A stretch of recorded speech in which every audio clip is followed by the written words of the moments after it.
Bonjour à tous et bienvenue aujourd'hui pour la 8e vidéo de la série Masterclass sur le texturing. Aujourd'hui, on va parler donc de la spéculaire et de la roughness. Donc ça, c'est un gros débat que j'ai eu maintes et maintes fois avec plein de gens tout au long de mon évolution dans la 3D. À savoir que du coup, il y en a qui partent du principe que la metalness est identique à la spéculaire et à la roughness, etc. Alors que pas du tout. Pour vous expliquer en fait la spéculaire, à quoi ça sert, la spécularité en fait d'un mesh définit sa quantité de brillance, d'accord? Donc son pouvoir de brillance, en fait, son pouvoir de réfraction de la lumière. La spéculaire, par exemple, sur de l'eau, elle a donc un indice de réfraction, hein. Donc ça, c'est un tableau que vous allez pouvoir retrouver. Donc directement, je vais vous montrer ça sur Internet. Donc vous tapez indice de réfraction, donc IOR list, simplement. Ça, j'en ai déjà parlé maintes et maintes fois. Donc sur Pixel and Poly, hein, ça fait 1000 ans qu'il existe ce site-là, ça fait au moins 14 ans que je le consulte.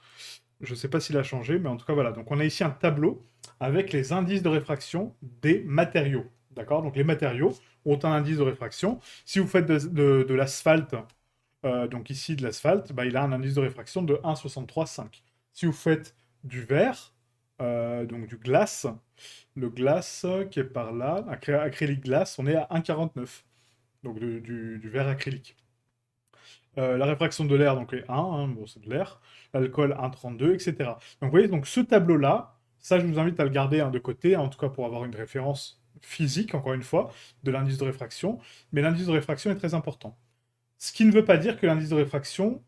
euh, comment? Pour vous expliquer brièvement, en fait, donc là, la spéculaire, c'est vraiment un cas très précis, hein.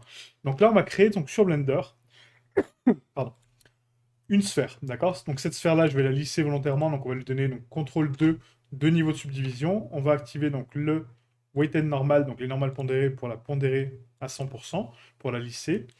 Et on va la regarder avec donc une lumière neutre pour l'instant.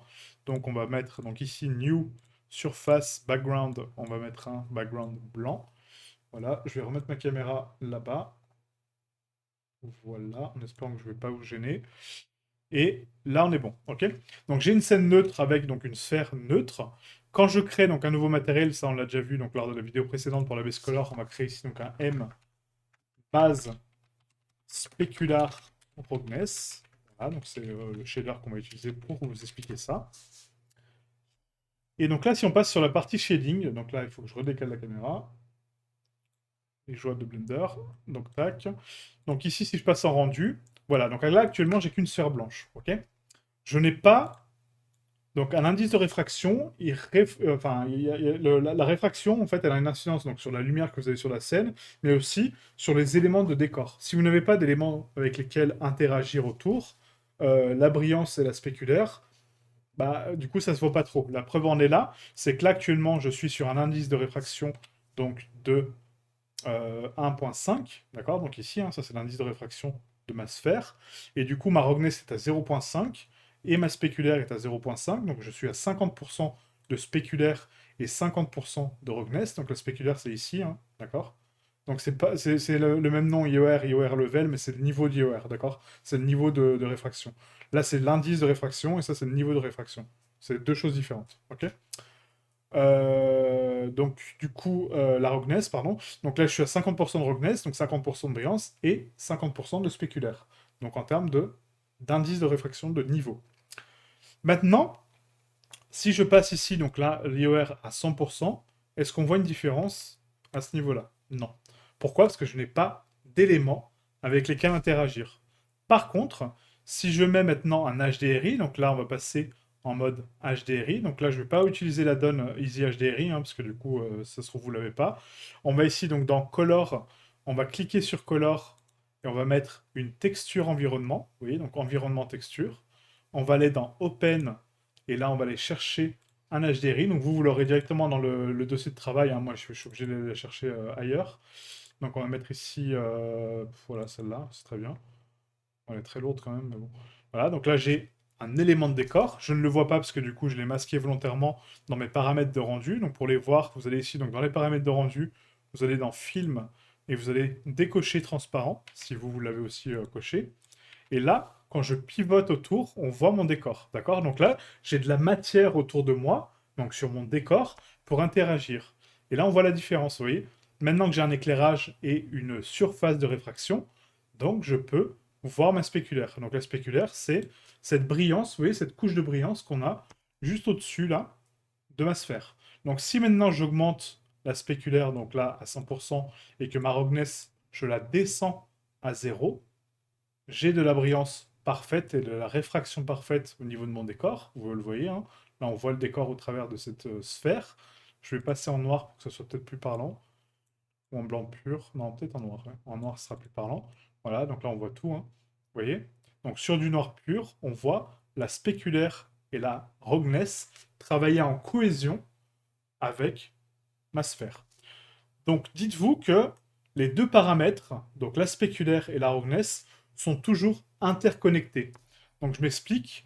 Donc pour vous montrer ça de façon très simple, je peux prendre...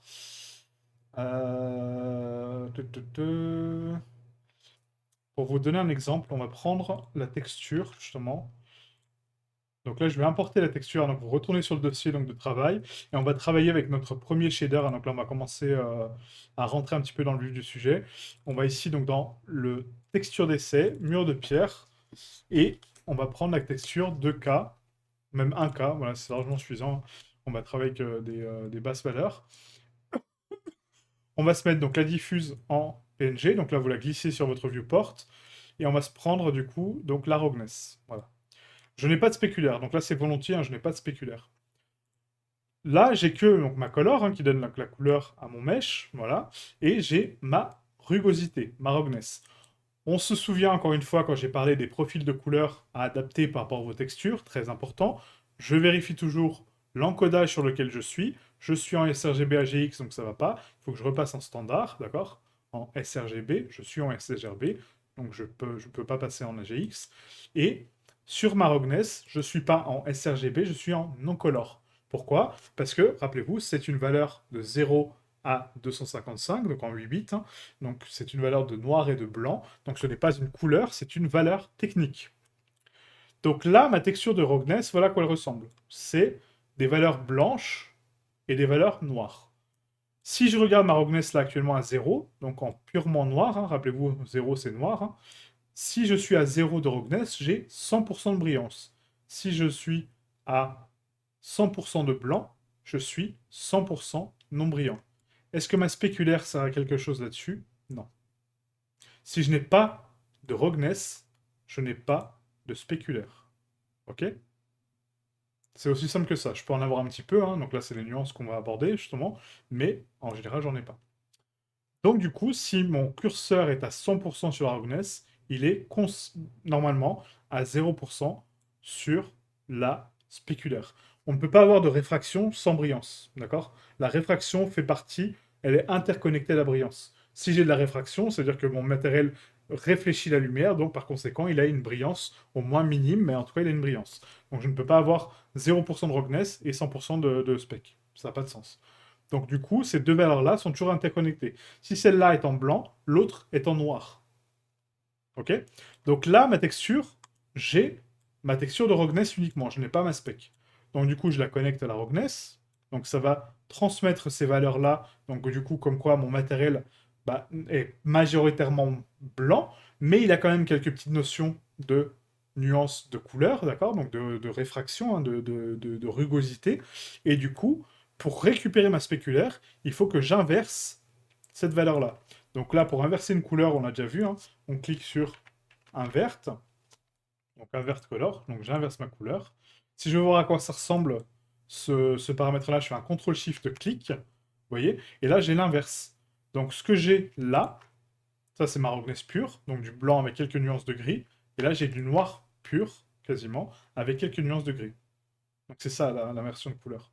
Et ça va directement dans mon indice de réfraction de spéculaire. Et là, du coup, j'ai ma spec et ma roughness qui sont en cohésion les unes avec les autres. Si j'ai de la roughness à 100%, j'ai de la spéculaire à 0%. Toujours. Donc, en gros, si vous n'avez pas de carte de spéculaire ou inversement, vous n'avez pas de carte de Rogness, mais en tout cas, vous en avez une sur les deux, c'est souvent le cas, vous pouvez tout simplement passer par ce nœud-là, donc d'inversion de couleur. C'est pour ça que moi, quand je crée la carte de MSRAO, donc la carte combinée avec la Metallic Spec Rogness AO, je suis limite pas obligé de la mettre, la Rogness ou la Spec. Je la mets parce que bon, bah, j'ai 4 canaux à disposition, donc je la mets dedans. Mais si je la mets pas, c'est pas grave. J'ai juste à tirer le câble de ma spec, à l'inverser pour avoir ma Rogness. Et si j'ai ma Rogness, bah pareil, je l'inverse pour avoir ma spec. Aussi simple que ça. Après, je vais vous aborder aussi une autre notion pour la calculer sans carte du tout, hein, du coup. Ouais, ça, c'est une autre histoire. Donc là, j'ai un matériel de pierre, d'accord? Donc du coup, très peu réfléchissant.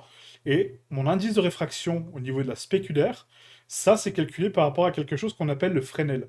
Donc le Fresnel, c'est pour vous expliquer le concept de Fresnel très simplement, imaginez-vous au-dessus de l'eau, d'accord, avec les pieds dans l'eau. Si vous regardez à la surface, on ne voit pas le fond, parce que du coup, la spéculaire, donc oui, la spéculaire, hein, la réfraction de l'eau avec la lumière et l'environnement est tellement forte que du coup, on va voir donc toutes les réfractions sur l'eau, et du coup, on ne va pas voir le fond. Donc ça, c'est la spéculaire au maximum, en termes de vue, hein, en termes de prolongement de la vue. Par contre, si je dévie mon regard de cet horizon et que je regarde en bas, à mes pieds, là je vois au fond.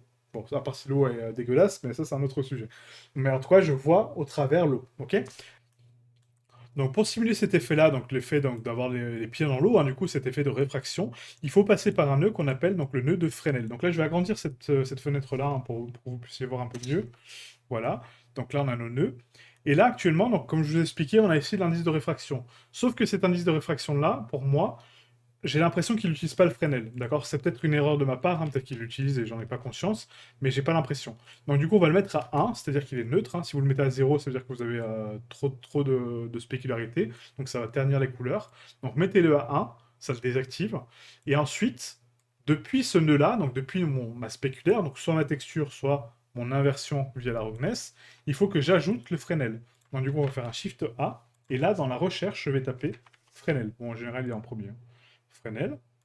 Je veux le multiplier avec ma couleur. Donc pourquoi le multiplier? Parce que, alors, hop, donc je vais le multiplier, donc on va faire un Shift A, multiply, donc color mix, hein. Donc on peut passer par un mat, vu que c'est des valeurs de vecteurs, mais bon. Voilà, on va passer par une couleur, voilà, ce sera plus simple par la couleur. Donc là on est en float, d'accord? Donc du coup c'est en mix, en float, hein, donc c'est une valeur neutre. Une float, c'est une valeur neutre, d'accord? Une valeur de couleur, ça veut dire qu'il y a plusieurs canaux dessus. Là, c'est une valeur neutre parce que du coup, j'ai pas de couleur. C'est juste un canal de noir, enfin une valeur de noir et de blanc. Donc, je connecte ma valeur A, ma valeur B. Et là, pour voir à quoi ça ressemble à ce que je suis en train de faire, on va faire un CTRL-SHIFT-clic déjà sur le Fresnel pour vous montrer à quoi ça ressemble. Donc, le Fresnel, c'est ça. Tout ce qui est au centre de ma caméra va être noir et tout ce qui est en surface va être blanc. Donc, du coup, en fonction de l'indice de réfraction, je vais pouvoir augmenter ou réduire cette valeur-là. Vous voyez? Donc là, si je descends à 1, bah, je suis parfaitement noir, donc il n'y a pas de spec. Enfin, il n'y a pas de réfraction, pardon. Et par contre, si je passe à 1,33, je suis sur la spéculaire de l'eau. Si je passe à 1,5, je suis sur la spéculaire de je sais pas quoi. Voilà. Donc là, vous regardez après le site hein, que je vous ai donné avec les indices de réfraction. Et là, on peut regarder par exemple l'indice de réfraction du ciment ou de la pierre. Donc là, on peut cliquer sur S pour stone. Et là, on va regarder stone, par exemple. Est-ce que j'ai du stone? Non, j'ai pas de stone. Est-ce que j'ai... on peut prendre l'indice de réfraction, par exemple, de quoi? On a quoi? Du quartz. On a beaucoup de pierres, en fait, précieuses, hein, de matériaux comme ça. Mais les matériaux de base, je suis pas sûr. Il y a une liste de base qui est là, hein. Donc là, c'est les common materials, vous voyez. Donc cherchez plus par là. Et là, on a plastique. Ouais, non, il n'y a pas grand-chose, hein. Asphalte. Bon, on va prendre l'indice de réfraction de l'asphalte. Donc 1,63,5. Voilà, c'est un peu du goudron, mais bon, c'est un peu proche de la pierre, on va dire. Donc 1,63,5. Donc ça, c'est la spéculaire de l'asphalte, d'accord? Donc l'indice de réfraction. Et là, je le couple en le mixant avec ma spéculaire de base. Ok? Donc toute la spéculaire de base que j'ai, on va la voir parfaitement donc au centre de ma sphère, donc la vraie spéculaire hein, de mon eau hein, ou de ma matière, quand je la regarde directement. Mais par contre, à la surface, elle va en avoir un petit peu plus que d'habitude, parce que, justement, j'ai ici la spéculaire. Donc là, quand vous faites un mix comme ça, mettez-le en color plutôt, parce que je suis pas sûr qu'en mix, on peut avoir le multiply. Ouais. Donc on va mettre la color ici. Oubliez ce que j'ai dit par rapport aux valeurs, en fait, hein, parce que du coup, là, c'est que des canaux RGB. Donc on va le multiplier à 100%. Et là, si je regarde donc mon résultat, ici, alors c'est pas du multiply, c'est du add. Ouais, alors je suis pas sûr que ça revienne au même que là, que la flotte. Hein. La flotte, je sais pas qu'est-ce que ça fait la flotte en fait, parce que du coup, est-ce que ça la mixe, est-ce que la multiplie? Ouais, là on n'a pas grand-chose. Donc alors, c'est bien la color, hein, excusez-moi. Donc la color, on va passer en add, donc on ajoute la valeur de spéculaire sur ma valeur de base. Ok. Et là, j'ai ma spéculaire qui est beaucoup plus prononcée sur les contours de ma sphère plutôt qu'au centre. Et si après j'ai envie de tronquer cette valeur-là, je peux réduire l'indice de réfraction, hein, du coup, pour avoir encore plus sur les bordures plutôt que le centre. Mais bon, rester sur des valeurs réelles, ça donne quand même plus de réalisme à votre scène. Et là, maintenant que j'ai créé donc ma vraie spéculaire, je peux la raccorder à ma spéculaire finale, ici. Ok.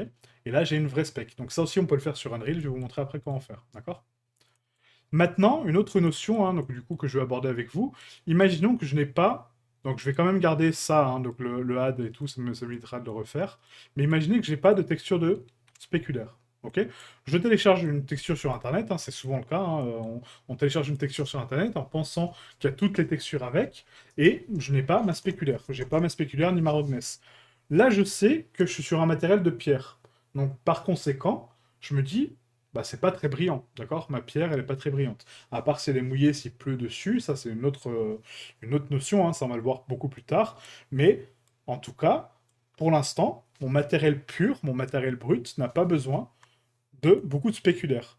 Donc soit je pars sur une valeur neutre, donc approximative, mais du coup sans nuance. Donc du coup je me dis ok, bah, c'est pas très spéculaire, donc du coup je vais taper, là je suis en une valeur donc de 0, bah, on va taper une valeur, donc ici dans value, hein, on va taper une valeur de 0,8. Voilà, 0,8, j'ai 80% de spéculaire sur ce mesh. Ok, 80% de spéculaire sur ça. Et dans ma roughness, du coup c'est l'inverse, donc du coup je suis à 0,2. Est-ce que là on est correct? Non. Rappelez-vous, la spéculaire, plus elle est blanche, plus elle est visible, plus elle est noire, plus elle est invisible. Donc là, il faut réduire la spéculaire. Donc si j'ai peu de spéculaire, c'est 0,2. Et si j'ai beaucoup de roughness, donc beaucoup de rugosité, l'inverse de la spéculaire, c'est 0,8. Et là, quand je regarde mon add, du coup, il n'y a aucune conséquence à ajouter donc une valeur neutre au spéculaire, hein, parce que du coup, c'est une valeur neutre à 100%. Donc là, il n'y a pas de conséquence. Donc du coup, ça marche pas trop. Vous voyez, en termes de réalité, en termes de réalisme, c'est pas bon du tout. Donc pour contrer ça, comment on fait pour récupérer une vraie spéculaire depuis juste une texture de couleur? Et bien tout simplement, on va séparer nos canaux. Donc ça, on l'a déjà vu, hein, comment séparer les canaux. Donc ici, séparer de color. On met la color donc ici. Je récupère mon canal rouge vers bleu. Ma couleur reste ma couleur. Mais par contre, je peux aller regarder dans chacun des canaux, voir ce qui se rapproche le plus de ma spéculaire. Je me dis, ok, donc la spéculaire, elle doit être le plus noir possible, d'accord? Donc le plus sombre possible. Donc je vais osciller entre les différents vecteurs. Voilà, donc là j'ai mon canal bleu qui me convient bien. Ok. Le canal rouge est quand même bien brillant. Vert, encore trop. Et, et bleu, c'est pas mal. On est bien proche de ma spéculaire. Donc je me servir de mon canal bleu pour me créer une spéculaire adaptée, d'accord, avec des nuances. Et pour ce faire, je vais mettre une color ramp entre les deux. Et là, je vais la régler, cette color ramp. Je vais lui dire que du coup, ta valeur maximale de noir, ça va être noir. Mais par contre, ta valeur maximale de blanc, ça va pas être 1. Ça va être, par exemple, point, on va mettre, donc en spec, on va mettre point, ouais, pour la pierre, on va mettre point 2, quoi. Point 2, c'est ta valeur max. Voilà.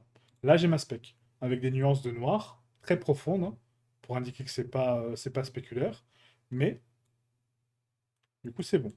Et après, donc là, si j'analyse ma couleur de base, hein, je me dis, est-ce que je veux plus de spéculaire sur mes pierres ou sur mon ciment, là? Là, je veux plus de spéculaire sur mes pierres. Chose que là, j'ai pas. Donc, du coup, on va inverser cette texture-là.